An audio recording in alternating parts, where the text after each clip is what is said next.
of the dog that bit me.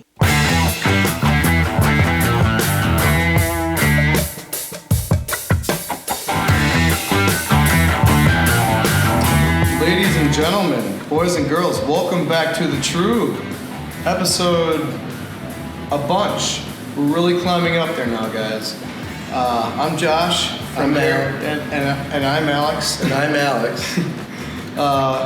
From here, the Dogcast and the Drafty Cellar. And welcome back to a fresh new episode. We're going to dabble into Hacienda Beer Company out of... They're out of Door County, and now they open up a new spot in Milwaukee. Milwaukee, the good land, as all of us locals know that. Big brew city. Big, creamy brew city. Coming back and becoming another big scene. The last few years have been great in Milwaukee. So great job, everybody out there.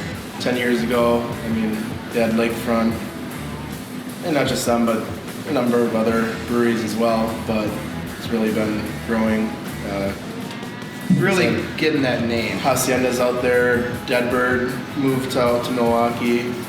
Craft moved out there too. Yep. And there's quite a few. Third Space, City Lights. Indeed, from Minnesota. Yeah. Has a spot now in Milwaukee.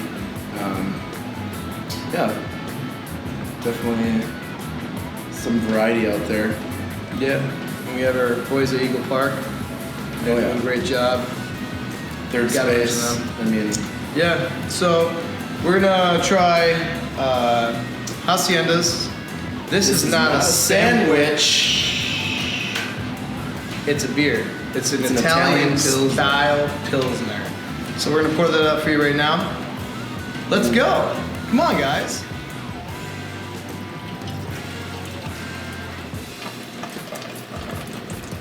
Oh, baby, look at that pour.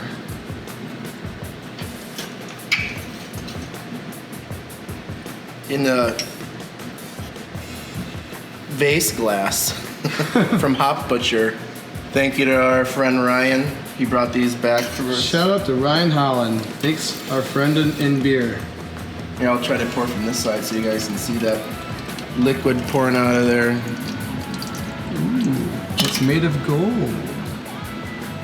And the bubblies, it's like champagne. Champagne. Welcome back, everybody. Here we go. Cheers. To the This is not a sandwich. There's no actual sandwich in here. They could have brewed sandwiches in the batch, maybe. Like plain cheese sandwich beer. Yeah, we got that from the cheese sandwich factory. The Wonder Bread, white bread, with a ton of mayonnaise and ham and tomatoes, lettuce. But let's talk about an Italian Pilsner. Italian Pilsner is essentially a German style Pilsner where they take and use English or European style hops and more like a noble variety of hops and dry hop the Pilsner. And this one in particular has Saz hops and a variety of not Hallertau Blanc, but another variety that I forgot the name of. Or I'd butcher the hops and some other hops. But it's a German style hop. So we're looking at European Pilsner. A pretty clear, not crystal clear, but like it's got a little bit of some haze to it, probably from the dry hopping. Yeah. And obviously this is an American take on an Italian Pilsner. So let's dig in. On the nose I get some bright citrus notes from the hops, a little herbal, a little earthy. You get that crisp Pilsner malt floral on the nose. Almost a little like honey sweetness to the aroma.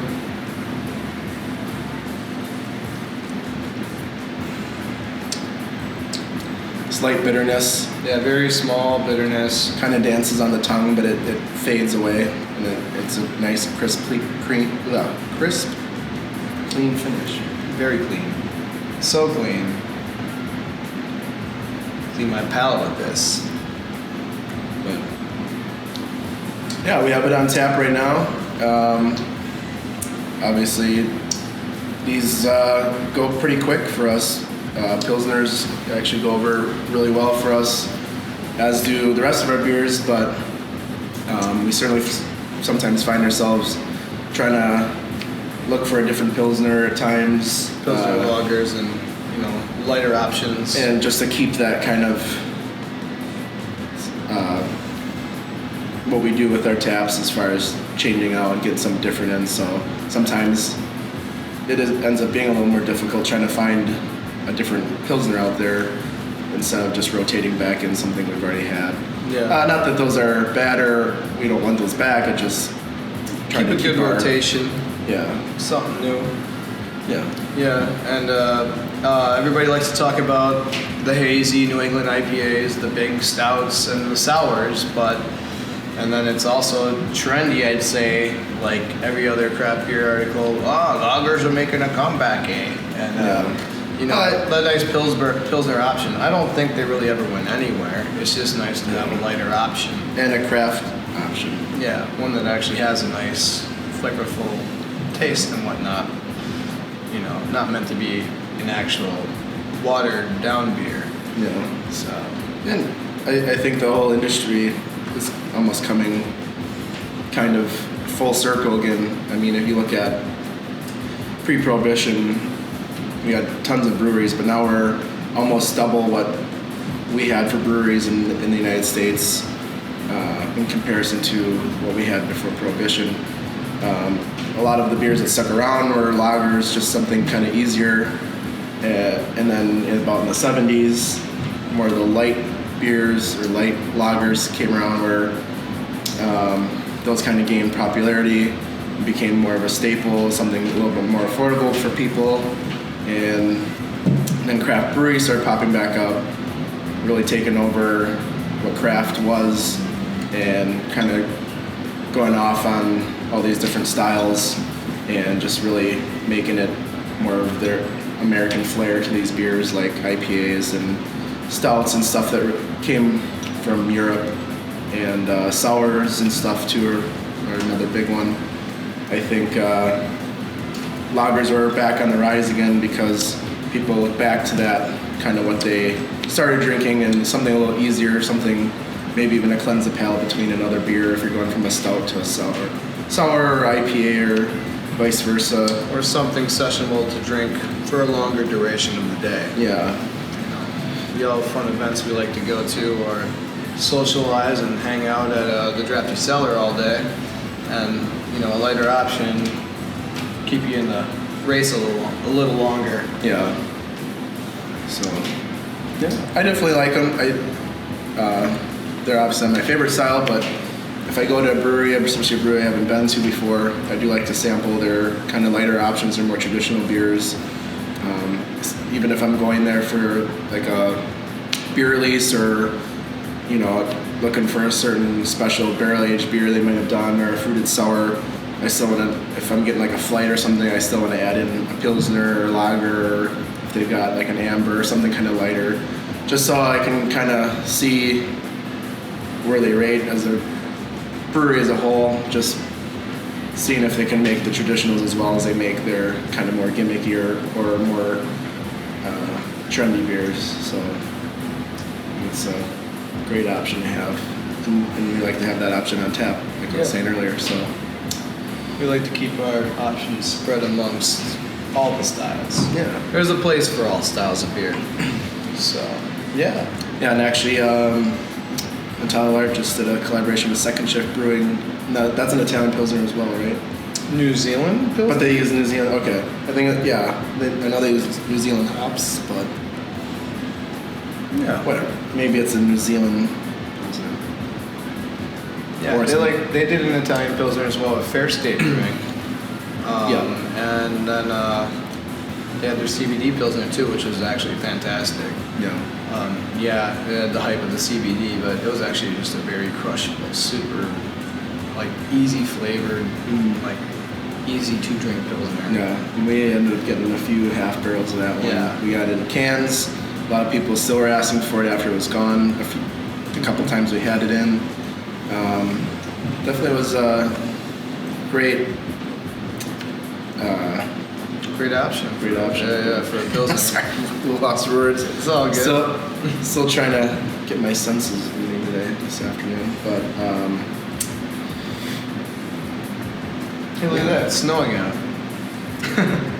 Anyways, yeah, let's wrap it up. And cheers to Pilsners and your lighter options out there. And great job, Hacienda. We'd like to keep you flowing on tap here and there. Check out the Milwaukee beer scene and Hacienda. if you ever get up to Door County, check them out. They're actually a sister brewery to Door County Brewing. So if you go there, you get both options there. And then, like I said, they moved down to Milwaukee.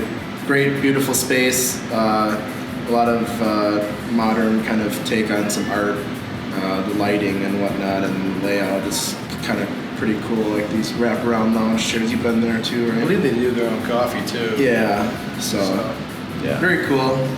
Cool to see breweries taking over kind of older buildings and rehabilitating those and livening it up, making it something that people can enjoy again. Yeah. So, cheers to that. Cheers to you guys. Thanks for having me back on. Yeah, and come check out the Drafty Cellar. Come try one of these while we have it on tap still. It's going fast. And get yourself a crispy boy. crispy boy. And like, subscribe, please share the Dogcast and the Trub. And thank you. Cheers, guys. We'll see you later. Cheers.